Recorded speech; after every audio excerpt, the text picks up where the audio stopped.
Abdur Rashid Jitu from the Shotantro Shikharthi Sommelan Panel elected VP and Mazharul Islam from Chhatra Shibir backed panel elected GS in the Jaksu elections. Increase in dengue infections until November. Experts emphasize to strengthen mosquito control measures and see doctors in fever. Former Chief Justice Sushila Karki takes oath as the interim Prime Minister of Nepal. Chief Advisor Professor Muhammad Yunus greets her. National Consensus Commission outlined the reforms based on the opinions of representatives of civil society, some presenting it differently, comments Dr. Ali Riaz. Month-long Islamic book fair begins at Baitul Mukarram Mosque. The fair will increase people's interest in Islam, says religious advisor. Meeting between the Prime Minister of Qatar and US President Donald Trump after the Israeli attack in Doha. More 31 Palestinians killed in Israeli attacks in Gaza.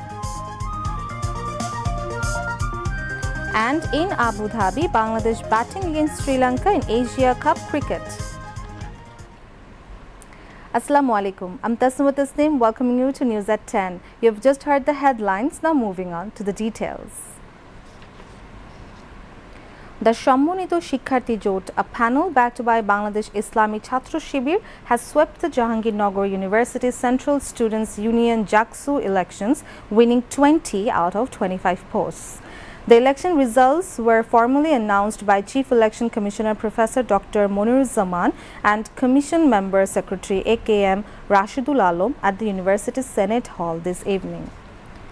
Abdur Rashid Jitu from the Shotantro Shikharthi Sommelan panel secured the Vice President VP post, while Mazharul Islam of the Shibir-backed panel was elected General Secretary GS.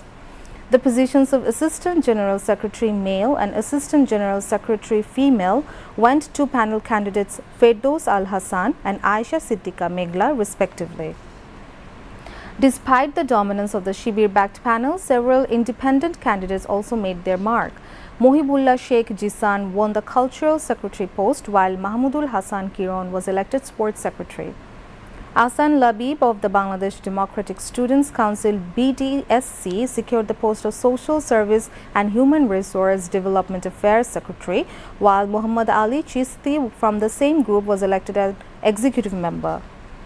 The polls held on September 11 marked a historic moment as Jaksu elections returned after more than 3 decades. Voting was conducted across the 21 centers with 224 booths spread across 11 male and 10 female residential halls. According to the Election Commission, 8,003 out of 11,805 registered voters cast their ballots, a turnout of 67.8%. In the last 24 hours, 2 people died from dengue fever caused by the Aedes mosquito. Meanwhile, during the period, more than 279 individuals have been admitted to the hospital with dengue. The disclosure came at a report of Health Emergency Operations Center and Control Room of the Health Director today. Among the deceased, one is a female and the other one is a male and the other one is a female. Dengue cases transmitted by Aedes mosquitoes are rising at an alarming rate in the country, alongside an increase in chikungunya infections. Since the beginning of this month, dengue cases and deaths have surged. Physicians say that the number of infections and fatalities in the first 7 days of September is much higher than the first week of any other month this year. Considering weather patterns and the mosquito breeding cycle, experts fear the outbreak may intensify from September through November. Currently, 4 strains of dengue, Den 1, Den 2, Den 3 and Den 4 are present in the country, with Den 2 considered the most dangerous. Experts stress that anyone with fever should immediately consult a doctor instead of neglecting symptoms to avoid serious health risks. Intermittent rainfall across the country combined with extreme heat is contributing to the spread of dengue. Therefore, experts emphasize that along with curbing mosquito breeding, personal awareness is crucial in preventing the disease. National Consensus Commission Vice President Professor Ali Riaz said that the Commission outlined its reform agenda based on the opinions of civil society representatives, but some are presenting it differently. He made the remarks today while speaking as the chief guest at a roundtable discussion organized by the Bangladesh Enterprise Institute at a hotel in the capital. At the same event, BNP Standing Committee member Salahuddin Ahmed said that although political and strategic differences exist, a broad-based national unity against fascism is essential to safeguard the country's independence and sovereignty. Bangladesh Enterprise Institute President Ambassador M. Humayun Kabir presided over the discussion, while Dr. Tasnim Jara, Senior Joint Member Secretary of the National Citizen Party, Rashid Khan, General Secretary of Gano Adhikar Porishad, Colonel Helal Uddin Ahmed, Vice President of AB Party, Junaid Saki, Chief Coordinator of Gano Shanghati Andolon, Saiful Haq, President of the Revolutionary Workers' Party, among others, addressed it. Religious Affairs Advisor Dr. A.F.M. Khalid Hussain has said interest towards Islam can be created through arranging Islami book fair. He also said books can free the people from pleasure-seeking life. The advisor said this while inaugurating a month-long Islami book fair in the capital today. Islamic Foundation has organized the book fair at Baitul Mokarram National Mosque, marking Shiratun Nabi. The advisor also stated that in the past 30 years, a vast translation literature has developed in the country, and the scholars of Bangladesh have enriched Bengali literature with quality translations. Islamic Foundation Director General Abdul Salam Khan presided over the program.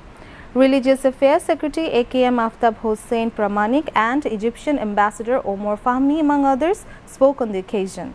Later, prayers were offered seeking welfare of the country and the nation. Special Assistant to the Chief Advisor Anisuzzaman Chaudhry today said the interim government has been successful in averting an economic disaster. He said in comparative judgment on many indices, Bangladesh is performing better than many other countries. He observed that the issue of LDC graduation is no longer under the jurisdiction of the interim government. Anisuzzaman Chaudhry noted that the decision of LDC graduation now lies in the hands of the next elected government.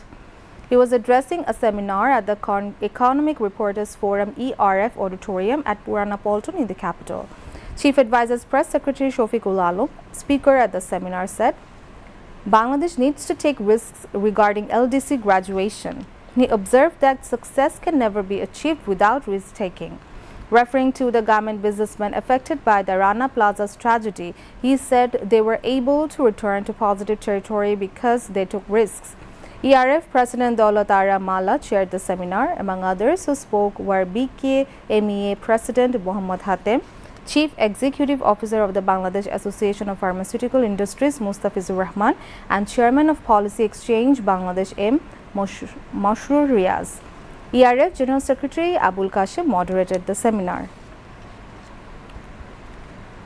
BNP Acting Chairman Tariq Rahman has said intolerance has been developed among many due to absence of democracy in the country for long. Joining virtually at an animal fair in the capital today, the BNP top leader stated that law will be amended to protect the animal and birds if the party comes to power. He said awareness of all citizens is important than that of enacting law to protect biodiversity. Animal Welfare Association has organized the fair at Bangladesh-China Friendship Conference Center. Shunning animality of human being must be the commitment of all, Tariq Rahman said, adding that the rights of animal and birds can be ensured if human rights are protected.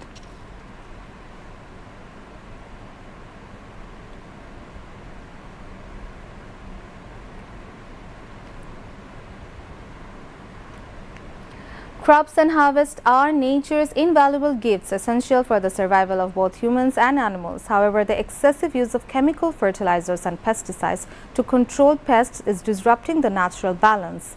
To ensure healthy and sustainable farming, farmers should be discouraged from using chemical fertilizers and instead encouraged to use organic alternatives.